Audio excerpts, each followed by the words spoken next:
Welcome to the Play Space Live as the planets are about to be aligned again in the Play Baseball universe. Keith Avalon from PLAAY Games. Aaron is producing today's show. Glad you could join us today. To set the stage, about a month ago, we were asked to discontinue using Baseball America as the name of our fictional baseball universe. There is a publication called Baseball America that's been around since the early 1980s, and I didn't know about that until recently. They filed for trademark rights for the phrase Baseball America in 2019, and they sent us a copy of their paperwork documenting that. I feel like it's important to say that we have not done anything wrong here. As many in the community know, we've been using America as a naming convention for our various fictional sports leagues since the 1990s, starting with Football America. And then when we went to our wrestling game, we had Wrestling America Federation, and then the Bowling America Congress, Stock Car Racing America, so on. So it was a natural choice when we introduced our baseball game in 2012 to use the name Baseball America for our fictional baseball franchise. Any overlap between our use of the words and their use of the words is entirely coincidental. So we haven't done anything wrong. That being said, Baseball America is 100% of their business and only about 2% of our business. So we're happy to oblige their request. And honestly, it really is best for both brands. We've always liked to be innovative in what we do.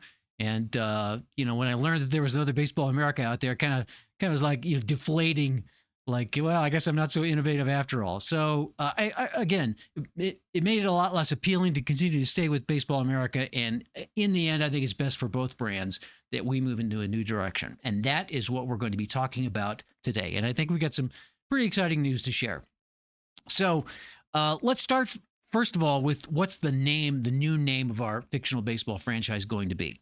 The main consideration for me in this, and this may sound a little strange, but I think you'll understand once I get into it. The main consideration for me was retaining the BA logo. If we do that, then we can jump right back into production with all our fictional baseball card sets with minimal changes to our print and web assets. Essentially, just have to change the title pages and some of the intro text. The cards themselves have various BA logos, which can stand for anything as long as the name of the league is BA something, an acronym that works with BA. Then we can continue to use the print assets and the web assets that we already have. So that is the direction that I've gone. There are a lot of words that start with the letter A, so there's no shortage of options. But I've been thinking about it for the past 30 days. I didn't want to rush into anything with a name change. And so it has been a thoughtful process of what exactly to call the new league. I thought about Baseball Alliance, but that was quickly taken off the table because that's already trademarked as well. So can't go there. Baseball Adventure or Baseball Amazing, kind of fun. I liked those initially, but in the end, they felt a little too gimmicky. And I wanted something with sort of a corporate button-down feel to it. So didn't go with those two options. I kept coming back to Baseball Amalgamated. I like that for a number of reasons. Number one, because of the amalgamated nature of our fictional baseball universe, where we started with the Century League. Our original fictional league was the Century League set in the 1940s, and then we introduced the Continental League with the 1961 set, kind of a unique mixture of real life and fictional. And we eventually amalgamated those two leagues into one league and added a couple of extra teams in 2013 to become, what was formerly known as Baseball America. So it felt like Baseball Amalgamated was a good name for that. And a number of other corporations use amalgamated in their corporate names as an identifier. It's sort of to connote the idea of many mixed together to make one. And I thought that was appropriate for our fictional baseball universe with a couple of different leagues kind of all blending together into one. So I was going to go with Baseball Amalgamated. I was actually preparing the changes, but then I began to think that, for we have a large, about a 25% segment of our fictional baseball crowd uses the generic version of our set. We offer the baseball card set in two different versions. One's the deluxe version with the with the team identifiers, the logos, the colors, the team nicknames, and then there's the original presentation, which was just completely generic, black and white cards, no team names, just team numbers. And the original idea was that you would have your own baseball league. You could call your teams whatever you wanted. You could, distribute the teams in any configuration you like. You could use all or some of them. And I felt like baseball amalgamated didn't really fit so well for that group. So I went with my plan B and decided on an alternative name for the Baseball America series. In fact, that is the new name, Baseball Alternative, BA. So starting today, the 2026 Baseball Alternative season cards and PDF are back on the site. Past BA seasons are also available via the miscellaneous purchases pages. They are completely compatible and do not infringe on anybody's rights. And we have some very exciting plans ahead as well. So to point the discussion in that direction, the future of Baseball Alternative, I thought we would review the official Play Baseball timeline that we created a couple years ago to amalgamate all of the baseball franchises, Century League, Continental League, and the league formerly known as Baseball America, now known as Baseball Alternative, into one cohesive alternative baseball universe. So let's go to the table cam and do that. We're just going to quickly run through this. I actually prepared this a few years ago. The fictional history of Play Baseball starts in 1946 with the Century League. These are the 9 teams. There are 9 teams in the league. I remember when I introduced the league with 9 teams instead of 8. There was all kind of people saying, "What do I do with that 9th team?" The original proposition was that you would choose 8 of the 9 teams to make your league, and you'd have one team set aside as a stockpile team, like you could feed other teams from that one team. But most people wanted to play all 9, and it created scheduling issues and all kinds of problems. So eventually, according to our timeline, the Pittsburgh franchise folds, leaving 8 teams. These 8 teams, and the Chicago team becomes the Brawlers. Originally, they were known as the Robins. They become the Brawlers. So we have the Baltimore Blue Sox, the Boston Minutemen, Chicago Brawlers, Cleveland Stevedores, New York Shamrocks, Milwaukee Barrelmen, Philadelphia Oaks, and the St. Louis Showboats. And as you know, I mean, if you're familiar with the Play Baseball scene, some of these teams are still playing today. There are 4 of these franchises that are still active in Baseball Alternative. That was 1951, the Century League. 1954, the Baltimore franchise is displaced by the St. Louis Browns and relocates to Newark, New Jersey to become the Newark Blue Sox. That's 1954. We do have a 1954 Century League card set that is available, and that was our first vintage card set after the Continental League, our first vintage Century League set besides the 46 season. So we have 1946, we have 1954, and then 1961. That's the Continental League, and this is a unique sort of a real life meets fictional, like a what if league. What we did to make the Continental League, as many of you know, the Continental League was actually supposed to happen. It was formed as an alternative league to the American League and National League, designed to be a third major league. They had 8 owners all lined up. The franchises were awarded, and it was just a matter of stocking the teams. And at that point, Major League Baseball, which up until that point had been staunchly against expanding their leagues to include more teams, which is one of the reasons why the Continental League formed in the first place. They decided that they would expand after all, and some of the teams bolted from the Continental League to sign with the American League or National League. Houston got a team, LA got a team with the Angels, the Astros. There were a number of teams. The Mets, the New York got a second team. So that kind of killed the actual Continental League. We thought it'd be fun to create an alternative league using real life players who could have played Major League Baseball in 1961. We poured through the records, the archives, and found enough players to stock 8 teams, real life players who were not actually playing in 1961 but could have. Some of them were, young rookies who were yet to break into the major leagues. Others were veterans who had, it didn't make the cut for the 61 season but might well have played. So we stocked those teams and we created the Continental League with these 8 franchises, echoing as best as realistically as we felt we ought to the actual alignment of the proposed 1961 Continental League. Alongside that would have been the Century League, which we began in 46, would continue on. We have these 8 teams. The Shamrocks shift from New York to Brooklyn to replace the Dodgers, who of course moved to Los Angeles. So we have 2 teams, 2 leagues of 8 teams, the Continental League and the Century League. Then in 1963, Houston relocates to San Antonio, becomes the Six Guns. And then in 1965, the Atlanta Continental League team is displaced by the Braves, who relocated from Milwaukee, and our Atlanta team relocates to San Diego to become the San Diego Emeralds. The Century League remains the same.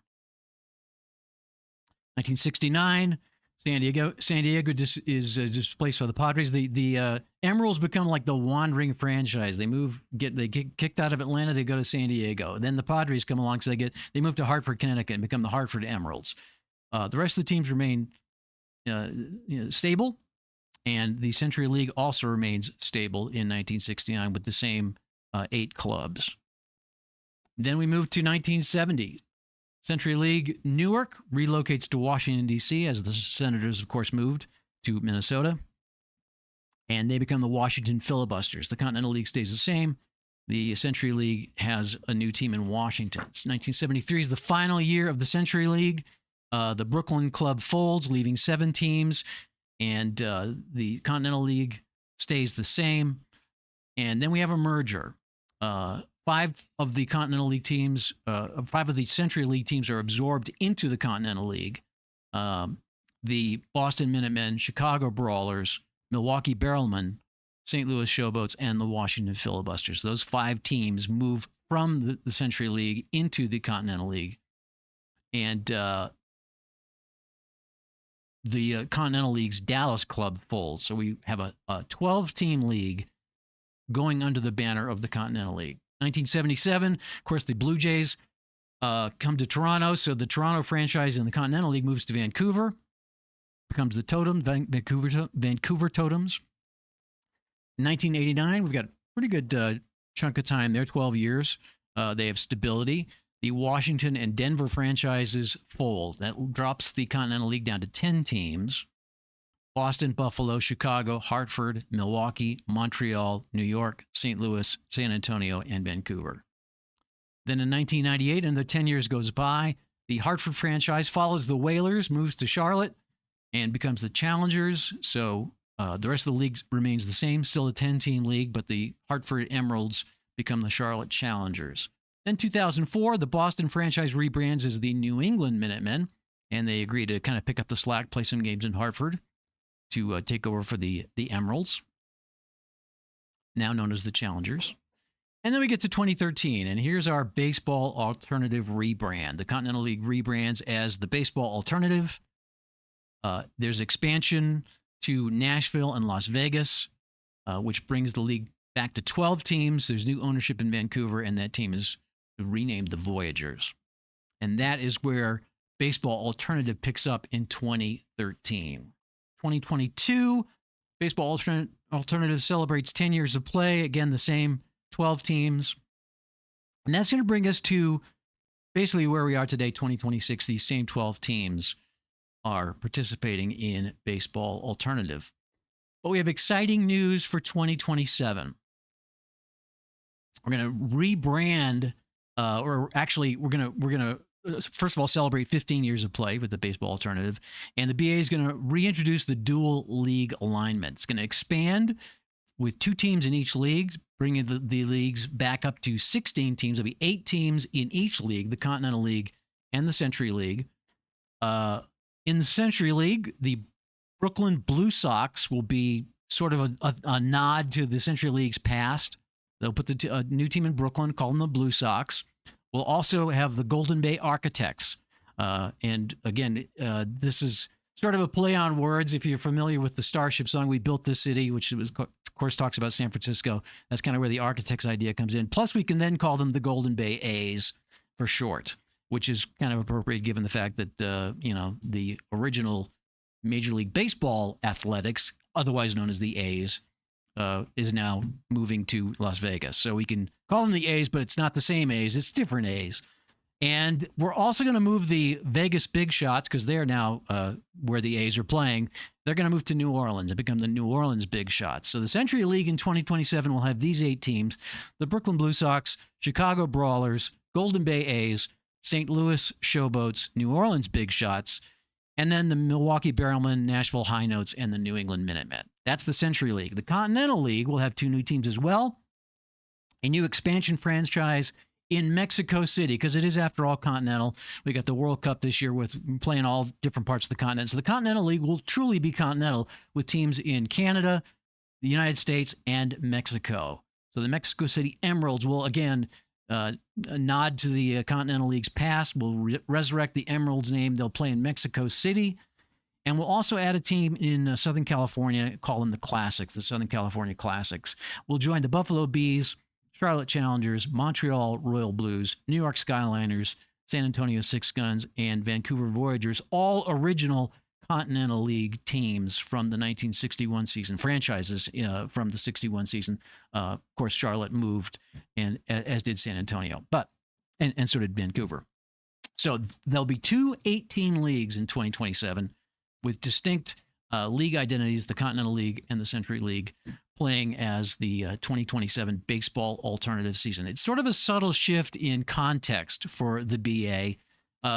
Up until now, the BA has sort of been like the name of a league. It's like you got the National League, you've got the American League, and you've got the Baseball Alternative League. What we're changing is now now Baseball Alternative is sort of the parallel to MLB.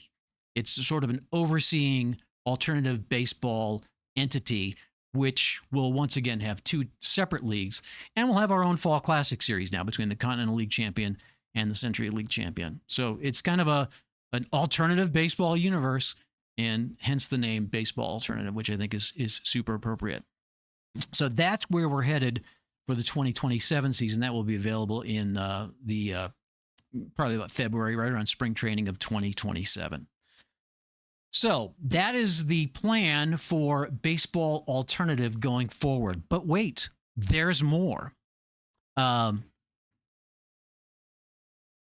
wanted to kind of double down on the whole fictional baseball mojo by releasing a brand new vintage baseball set, fictional baseball set, the 1966 Baseball Alternative season, which will feature both the Continental and Century Leagues, so the 1966 Continental League and the 1966 Century League. We just kind of went through the timeline, so you'll know which teams are going to be participating. This set is completely rated. I have not yet made the cards. Frankly, I'd hoped to have some sample cards here to show you, but I will tell you that it's been a lot of fun putting this season together. It's been an interesting process of blending the existing fictional baseball seasons into a new fictional baseball season. So we started by working from the 1974 Continental League season, which is a carded card set for History Maker Baseball, finding the players from that season who could be playing in 1966. Some of them were age progressed from the 61 season. So there are some real life players in the 74 Continental League. And those players, of course, are all playing in the 1966 season as well. They're like the stars of the Alternative Baseball League. So we age regressed from 74 back to 66. And then we age progressed from 1961 to 1966. So we have the 1961 Continental League. Some of those players who didn't make it to 74 did make it to 1966. So some of those Continental League players that you have in the 61 season will be playing in the 66 season. We also age progressed from the 1954 Century League. That would be 12 years past. So a lot of the guys that were rookies in the 54 season are now, in their prime veterans in the 66 season. So there are a good number of those players who've, moved into positions of stardom in either the Century League or the Continental League. And there's even one player who is still playing from the 1946 Century League season. He's still active in baseball in 1966, and we'll talk about that in a future stream. But it's sort of an amalgamation of all those different seasons, kind of pointing together to 1966. And of course, there's a whole new crew of players who are not in any of those sets, who are are either in the middle of their careers or never quite made it, but are still represented. So it's an interesting mix of new and established fictional players. It's a lot of fun to put together, and I think you'll really enjoy playing it. That plus, I've put together a super cool card template that is very reminiscent of the 1966 Topps baseball card look. If you want to get online and take a look at that, you'll sort of get an advanced sneak peek at what the Century League and Continental League cards are going to look like. And I think I'm really happy with the way the cards are going to look, and I think you'll be very excited to see them. So I expect to have that set out within the next few weeks. Don't have a precise timeline on it. Frankly, I'd hope to have it out now, but I'm running a little bit behind. But it'll be 8 teams in each league, 16 teams in all, the 1966 season. This would be the 60th anniversary of that season. And you'll get players for those teams and a couple dozen rookies and free agents that will either made an impact. You'll see them showing up in 74 or will be making an impact, in the years ahead. So that is the news. 2026 Baseball Alternative is available now. The 66 season will be available in a few weeks. We also have plans to make a 1961 Century League as a companion set for the already published 61 Continental League. So you'll have, again, be able to play both leagues and have a fall classic between the champions of the two leagues for 1961. And those cards will be made compatible, kind of in the same look as the current 61 Continental League cards. But more on that probably later this summer, but it is in the pipeline. And that's the news. That is the future of Play Fictional Baseball, and we're excited to be moving forward with it, and can't wait to get these cards on the game table. Thank you for watching today. Appreciate you being here. Thanks for being patient with us as we've sorted this all out. And again, we're pretty excited about the direction of the baseball alternative for History Maker Baseball. If you have any questions, just hit the contact link on the website or email directly info@play.com. See you again soon, right here on the Play Games YouTube channel.